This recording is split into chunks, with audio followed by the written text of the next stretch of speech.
Boa noite. Os partidos têm até o dia 26 deste mês para apresentar as candidaturas às eleições legislativas nacionais.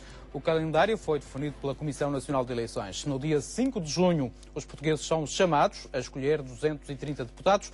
Do partido ou dos partidos mais votados vai sair o novo governo de Portugal. As eleições são o mote para a conversa com o juiz Paulo Barreto, delegado da Comissão Nacional de Eleições na Madeira. Muito boa noite, Sr. Doutor. Começava por lhe perguntar, num ano marcado por duas eleições, dos atos eleitorais, as legislativas nacionais e as regionais, para o delegado, qual é o trabalho mais difícil? Digamos que é um trabalho de acompanhamento de todo o processo eleitoral, com a esperança de que tudo corra bem e que seja cumprida a legislação eleitoral. É um trabalho que se quer tranquilo, que se quer com muita divulgação, quer nos responsáveis pelas candidaturas, quer também junto do eleitorado, mas tem simultaneamente com a tentativa, esperemos, conseguida de que a Comissão Nacional de Eleições seja pouco falada e pouco vista. Mas em termos de eleições e em termos de trabalho, são as eleições legislativas nacionais ou as regionais que dão mais trabalho? Para mim, aqui na Madeira, são obviamente as regionais, até porque na lei eleitoral para a Assembleia Legislativa Regional, o delegado da Madeira tem competências específicas e próprias, nomeadamente no âmbito dos sorteios para a comunicação social e outros tipos de competências. E também em relação ao próprio ambiente que se vive, as eleições regionais são mais, digamos, quentes. Digamos que estamos em período pré-eleitoral, já recebeu algumas queixas? Por enquanto, não. Tenho em análise alguns artigos dos jornais e aqui da Madeira, que enviei para Lisboa e, digamos, que queixa formal, assim, sobre assuntos concretos, não. Tenho alguns desabafos, alguns por escrito, de situações que na perspectiva das pessoas que desabafam, revela alguma falta de tratamento, ou seja, que há um tratamento desigual. Portanto, deduzo das suas palavras que neste momento está atento aos artigos todos que estão a sair nos jornais e na comunicação social em geral. Sim, apesar de não procurar em pormenor, há um ou outro artigo que salta à vista e que importa chamar a atenção desses órgãos de comunicação social. Quais são as principais regras que importa ter em conta nesta altura? Sobretudo, nós temos que ter a ideia, e é para isso que existe a Comissão Nacional de Eleições, que o voto tem que ser livre e todas as entidades públicas envolvidas neste processo eleitoral têm que agir com o seu dever de neutralidade e imparcialidade. E quando digo entidades públicas, refiro-me às juntas de freguesia, refiro-me às câmaras municipais, refiro-me ao próprio Governo Regional aqui da Madeira e também ao Governo Central, embora aqui isso seja sobretudo o Governo Regional, as câmaras e as juntas de freguesia, quer em termos das escolhas das pessoas que vão constituir as mesas, quer o dia das eleições, quer tudo o que tem a ver com o sufrágio. É importante que as pessoas tenham noção de que são livres, de que exercem o seu voto, sem de algum modo serem pressionadas, sem de algum modo haver um certo condicionamento nesse voto. É um trabalho que tenho já feito de algum tempo, nomeadamente em termos da constituição das mesas que é realizada junto das juntas de freguesia. É importante que os senhores presidentes da junta não se metam na constituição das mesas, e se é por acordo dos partidos, não havendo acordo dos partidos, será por sorteio. É importante que as pessoas que exercem funções públicas e que são conhecidas nessa área, no dia dos votos, não compareçam nas secções de voto, que se limitem a exercer o seu voto e ir embora, que deixem as pessoas completamente livres. E também é importante, e para aquelas pessoas e é uma mensagem que já agora aproveito para deixar, naquele dia a pessoa, digamos, é um colégio, mas aqueles que constituem a mesa são os soberanos naquele dia, nomeadamente o presidente da mesa eleitoral. E é importante que as pessoas tenham noção desse dever e também direito, desse poder dever, digamos assim, e devem agir sempre em obediência ao rigor da lei, ao cumprimento da lei, e se verificarem qualquer anomalia, devem contactar a Comissão Nacional de Eleições e devem também registrar em ata todas as anomalias que verificaram. Esse contacto faz-se através do telefone? Esse contacto faz-se através do telefone, faz-se através de mail, que as juntas de freguesia já têm neste momento, e que também possibilitam toda essa, digamos, essa informação a quem será escolhido, que ainda não foram escolhidos, para ficar nessa mesa. Em atos eleitorais passados, muito se tem criticado o voto acompanhado. Em que circunstâncias é que se pode fazer o voto acompanhado? Tem-se criticado isso e bem, e é importante que as pessoas estejam atentas e volto a frisar que a mesa tem um papel preponderante nesse aspecto. O voto acompanhado é apenas por situações médicas e em casos de extrema impossibilidade dessa pessoa se dirigir sozinha à Câmara do Voto e sempre, mas sempre, com uma declaração médica. Portanto, o voto acompanhado por dificuldade em se locomover, o voto acompanhado por outro qualquer motivo, por uma pessoa idosa, não se justifica. É importante... Se não tiver declaração médica, não pode estar acompanhado. Tem que ser esse o rigor. E a Junta, apesar disso ser uma decisão caso a caso da mesa, é importante que as pessoas sejam rigorosas nesse aspecto, porque depois, se abrem precedentes, fica mais complicado. Juiz Paulo Barreto, há ou não pessoas falecidas registadas nos cadernos eleitorais? Essa pergunta não lhe sei responder porque isso é do âmbito do Ministério da Administração Interna, mas de certeza que aqui na Madeira os números não estão corretos, porque nós temos cerca de 289 mil habitantes, ou 290 mil, não podemos ter 255 mil votantes.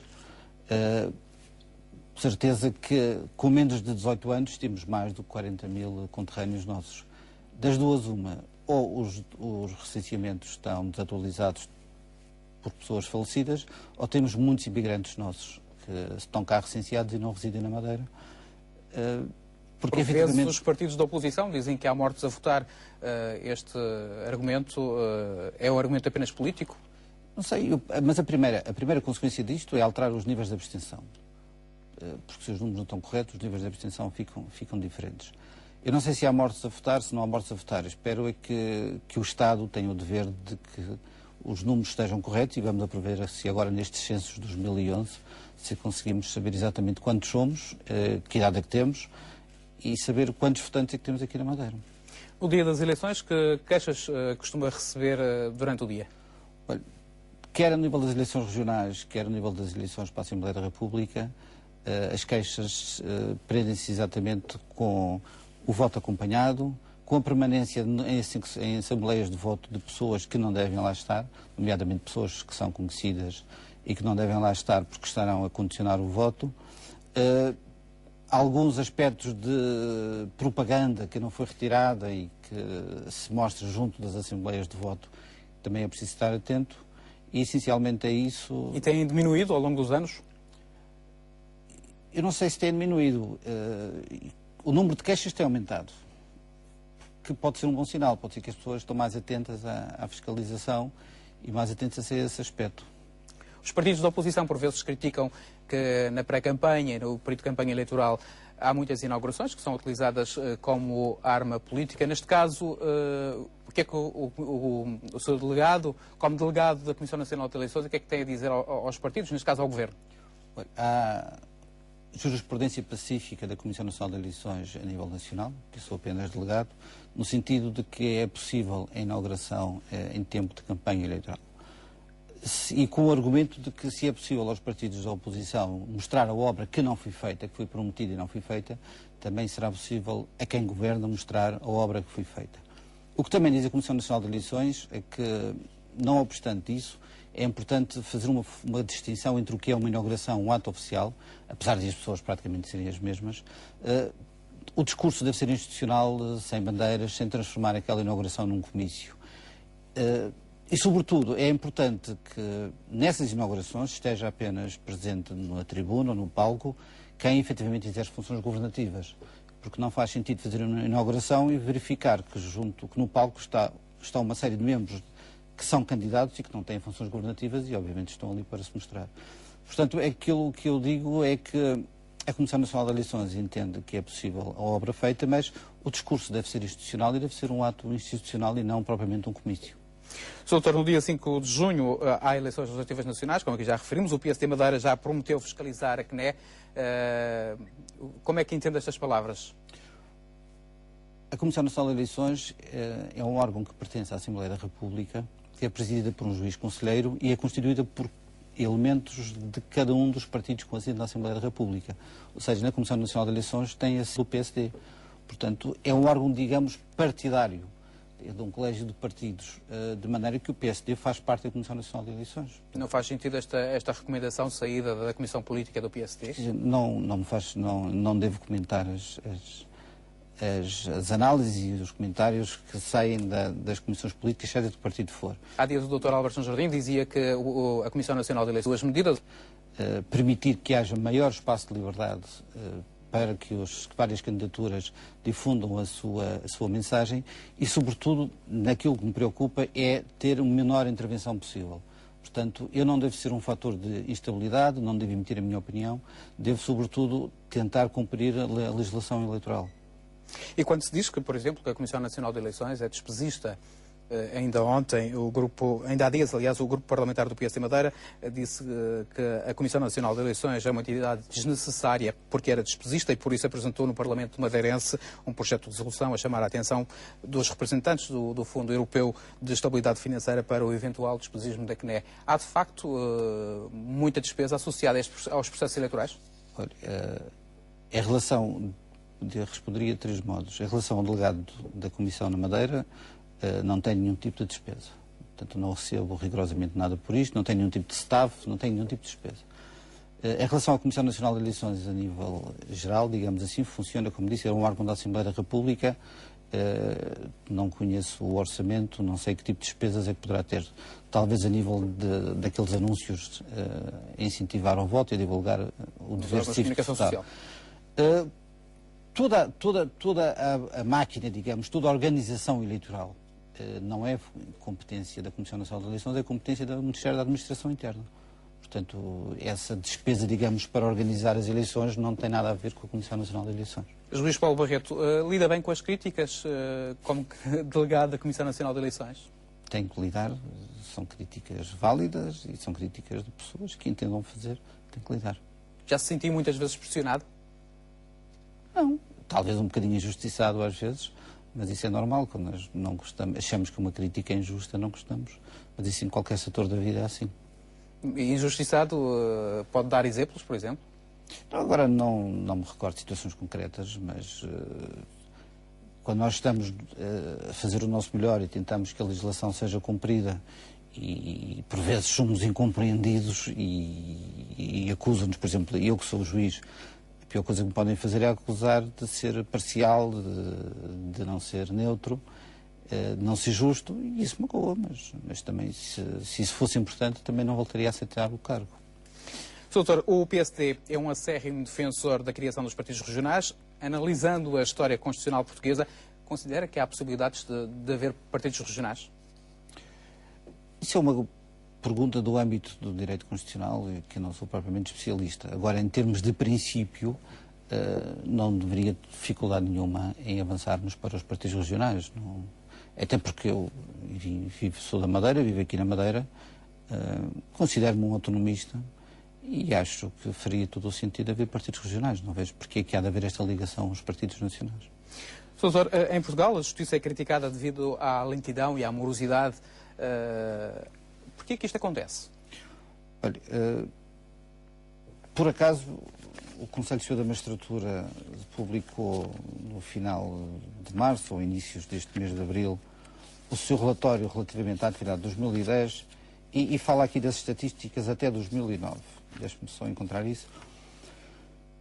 E então, diz aqui que na área criminal, na primeira instância, os processos em 2009, levavam cerca de 10 meses a ser decididos. Na primeira instância civil, quando estamos a falar de civil, estamos a falar de dívidas, estamos a falar de arrendamentos, estamos a falar de direitos reais, de propriedades, nós temos, na primeira instância, uma média de 27 meses, portanto, 2 anos e 3 meses. Depois, no Tribunal da Relação, temos 4 meses e no Supremo Tribunal de Justiça, 3 meses. Ou seja, se no processo criminal, somando os 10 meses da primeira instância, mais os 4 da relação e os 3 do Supremo, temos um processo resolvido em média de 17 meses, que não me parece uma má média. Na primeira instância civil, e que é o problema, temos 27 meses, 2 anos e 3 meses para resolver um processo em primeira instância, parece-me exagerado.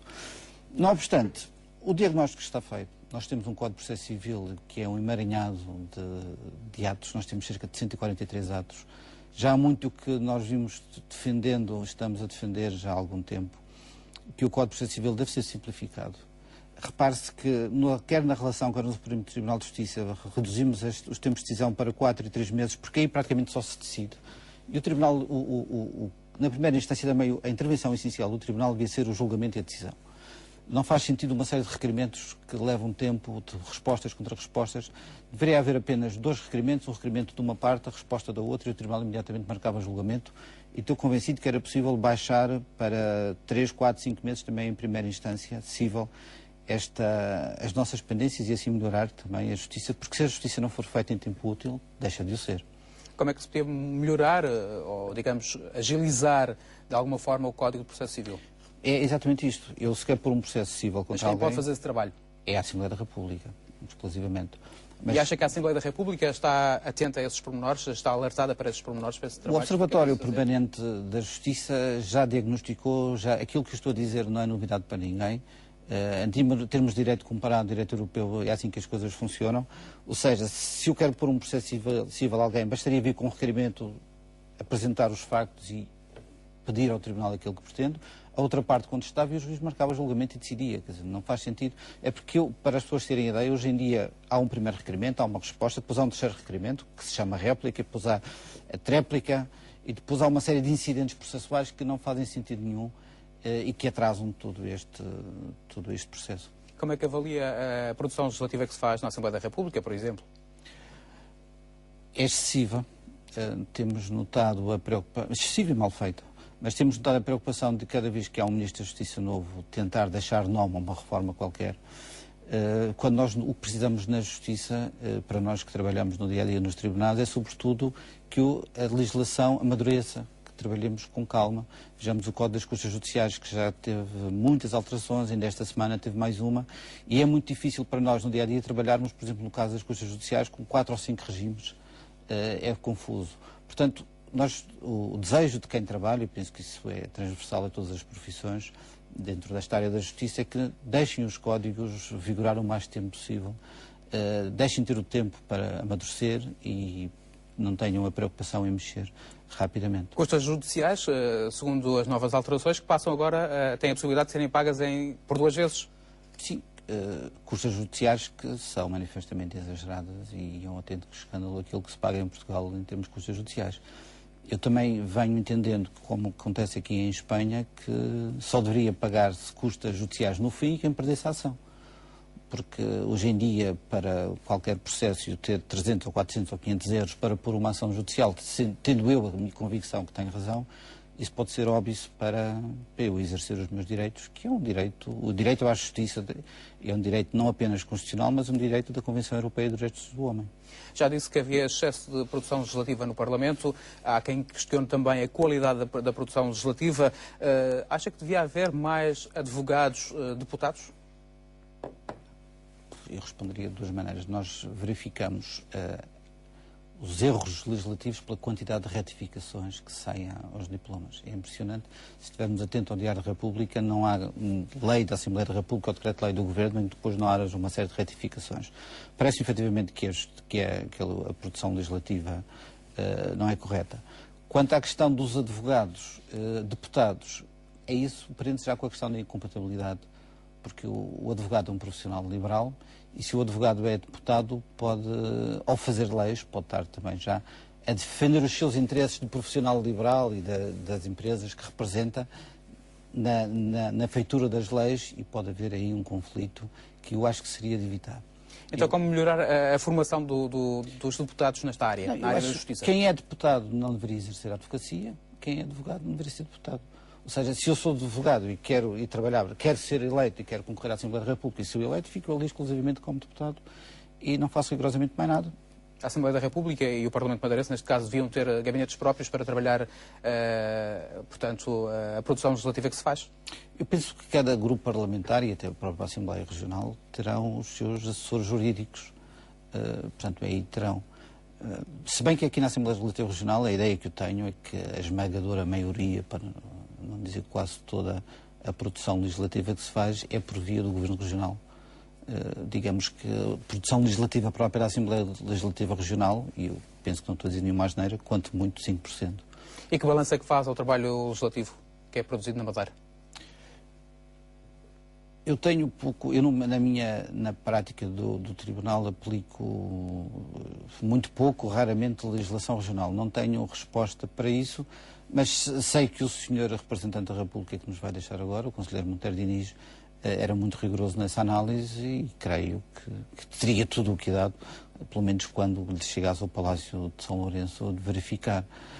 Em relação ao conteúdo propriamente, ao mérito dos diplomas, não tenho opinião, porque praticamente não os conheço. Muitas vezes se tem falado da regionalização da justiça. Do seu ponto de vista, seria benéfica ou não? Sim, há muito que defendo que sim, e quando se fala de regionalização da justiça, falo da regionalização dos serviços, quer em termos de património, quer em termos de quadro de funcionários. Seria muito melhor como acontece em Espanha, como acontece em todas as situações autonómicas, que tivesse transferido as competências para o Poder Regional, que muito mais perto das populações daria melhor resposta, nomeadamente nos aspectos logísticos, que nós temos imensos problemas. Juiz Paulo Barreto, há muita gente nas prisões portuguesas? Esse é um problema que muitas das vezes se coloca com a questão da prisão preventiva e a questão das medidas de coação mais fortes. Qual a análise que faz esta? Há muita gente, há muita gente em prisão preventiva em Portugal, mas também é preciso analisar, porque se costuma muito comparar o nosso país com a França, e em França uma pessoa condenada em primeira instância deixa logo de ser prisão preventiva e fica logo, mesmo havendo recurso, fica logo a cumprir pena. Em Portugal não, enquanto vai havendo os sucessivos recursos, está sempre em prisão preventiva e isso implica que a pessoa esteja 1 ano, 2, 3, 4, 5 anos. Agora, eu penso também, em relação à pena de prisão, que nós temos que começar a pensar, dar um salto civilizacional e pensar se daqui a 100 anos ou 200 anos se justifica, se não vamos achar que a prisão é um ato de tortura, porque encarcerar uma pessoa que é um sujeito de direitos e deveres num estabelecimento completamente fechado, sujeito a regras, se esta pessoa se pode alguma vez ressocializar. É obviamente que para aqueles crimes graves, tipo homicídio ou violência ou criminalidade altamente violenta, não vemos outra solução, mas há uma série de crimes menores, e até que as pessoas são empurradas para isso por via das suas condições económicas, por via da sua toxicodependência. Não sei se todos nós, no âmbito da chamada justiça restaurativa, não temos que intervir aí e verificar, pensar seriamente se a melhor solução será a cadeia ou então outra qualquer que terá que ser analisada em cada caso. A toxicodependência ainda é um problema muito grande aqui na Madeira? A toxicodependência é um problema para os aspectos criminais, porque, infelizmente, o toxicodependente, para conseguir satisfazer o seu vício, faz tudo e tenta obter esses meios e assalta, faz roubos, faz furtos.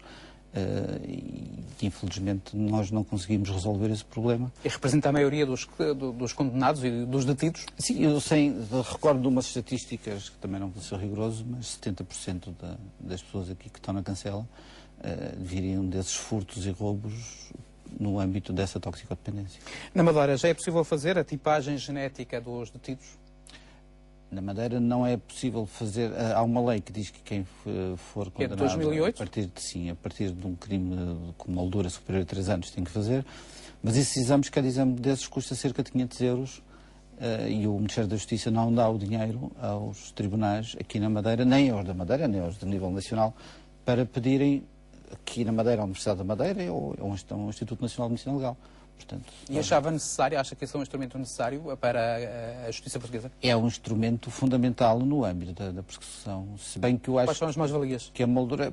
Nós temos uma base de dados de ADN e tentar... Como antigamente, quando surgiu as impressões digitais, é importante para perseguir a criminalidade, sobretudo na área da criminalidade mais importante, o terrorismo e outras, assim, que é importante essa comunicação internacional e sabermos bem quem são os nossos criminosos. Parece-me que obrigar a pessoa a deixar o ADN só por um crime de até 3 anos parece-me um pouco violento, porque essa moldura devia subir só para os crimes mais graves. O doutor falou que há falta de dinheiro. Quais são as carências dos tribunais portugueses? Olha, os tribunais portugueses, segundo o relatório do Conselho Superior da Magistratura, falta de preenchimento dos quadros, e vou ser rápido, dos quadros de oficiais de justiça, aumento, portanto, excesso de carga de trabalho para os juízes, necessidade de reforço de funcionários, sistemas informáticos, nomeadamente dos sítios, é lento, com frequentes interrupções, sem funcionalidades, desatualização do equipamento informático, falta ou insuficiência de equipamento, mobiliário, fotocópias, impressoras de computadores, inúmeras deficiências em muitos edifícios, instalação dos tribunais em instalações inadequadas, falta de segurança dos tribunais, número insuficiente de salas de audiência.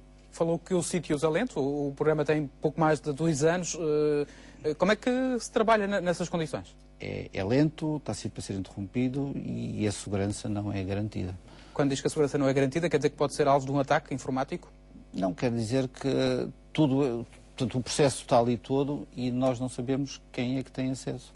Qualquer funcionário do Ministério da Justiça poderá ter, se tiver aptidões informáticas, poderá conseguir entrar nos processos judiciais. Isso quer dizer que a privacidade dos cidadãos pode estar em causa?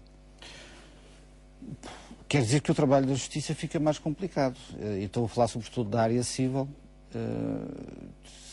Esperemos que os sítios ainda não se trabalha, portanto, no processo criminal, não se trabalha ainda na área com os sítios, e espero que isso não venha a acontecer, pelo menos enquanto tiver estes problemas, porque senão aí é grave, porque tudo o que seja investigação criminal pode ser do conhecimento de qualquer um, e aí colocam claramente essas questões da privacidade.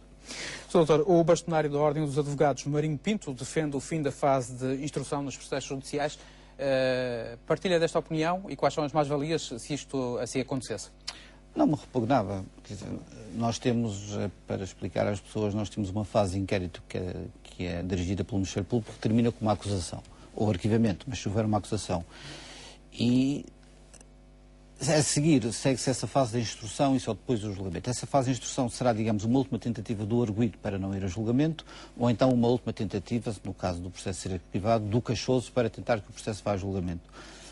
O que a prática nos tem dito, e são as tais coisas boas dos códigos, o Código de Processo Penal entrou em 87 e esta instrução foi criada em 87, ao fim destes anos todos, que são cerca de 20, tem-se verificado que a instrução é praticamente uma repetição daquilo que tem sido o inquérito e traz poucas novidades. Portanto, se se entendesse, o legislador entendesse deixar cair a instrução, era algo que não me repugnava e não sou contra. E tornava mais rápido o despacho do processo? Sim, passávamos diretamente da acusação ao julgamento. Penso que sim. Doutor, muito rapidamente, gostava que me traçasse um retrato do que é trabalhar. Há muita diferença entre o trabalho que foi feito cá por si e o trabalho que depois desenvolveu no Tribunal da Relação de Lisboa? Sim, é completamente diferente. Aqui no Funchal conhecia as decisões, as questões em primeira instância com julgamentos, portanto tinha julgamentos, ouvia as testemunhas com agenda. Agora, na segunda instância, só analiso recursos, só papéis, tenho o meu tempo muito mais disponível, não tenho julgamentos, é completamente diferente, levo agora uma vida, digamos, mais tranquila. É um trabalho diferente? É um trabalho diferente, com uma responsabilidade acrescida, digamos, se posso assim dizer, porque na primeira instância nós damos, obviamente, o nosso melhor, mas sabemos que há um tribunal de recurso. Nesta situação, em 90% dos casos, o processo que eu estou a decidir morre ali. Portanto, eu sei que a minha decisão é a última, portanto, é uma responsabilidade acrescida. O senhor é um adepto do Nacional, como é que está a ver o desempenho do seu clube nesta altura? Acho que nesta altura podia ter mais 10 ou 12 pontos. Perdeu muitos pontos, quer em casa, quer fora, que poderia ter. Não obstante, é uma classificação normal para o nível de qualidade que a equipa tem, que não é muito. Já sei que é uma pergunta que se faz muitas vezes assim. Alguma vez gostaria de ser presidente do Nacional ou então suceder ao engenheiro Rui Alves na direção do clube? Isso é uma brincadeira que os meus amigos costumam fazer e que eu já respondi efetivamente. Eu costumo dizer que no ano em que me reformar, que agora está cada vez mais longe, gostaria de me candidatar a presidente nacional, mas não é para suceder a ninguém, é para concorrer com quem na altura estiver. Mas provavelmente irei para a reforma só aos 70 e não sei como é que a minha saúde estará nessa altura. Mas, de qualquer modo, para servir o Nacional, não sirvo apenas como presidente. Gosto muito daquele clube, vou aos jogos com regularidade e dou sempre a minha colaboração quando me é pedido. Doutor Juiz Paulo Barreto, muito obrigado por ter vindo à RTP. Colocamos assim, desta forma, um ponto final no programa Entrevista. Esta conversa fica também disponível no sítio da internet da RTP em www.rtp.pt. Boa noite.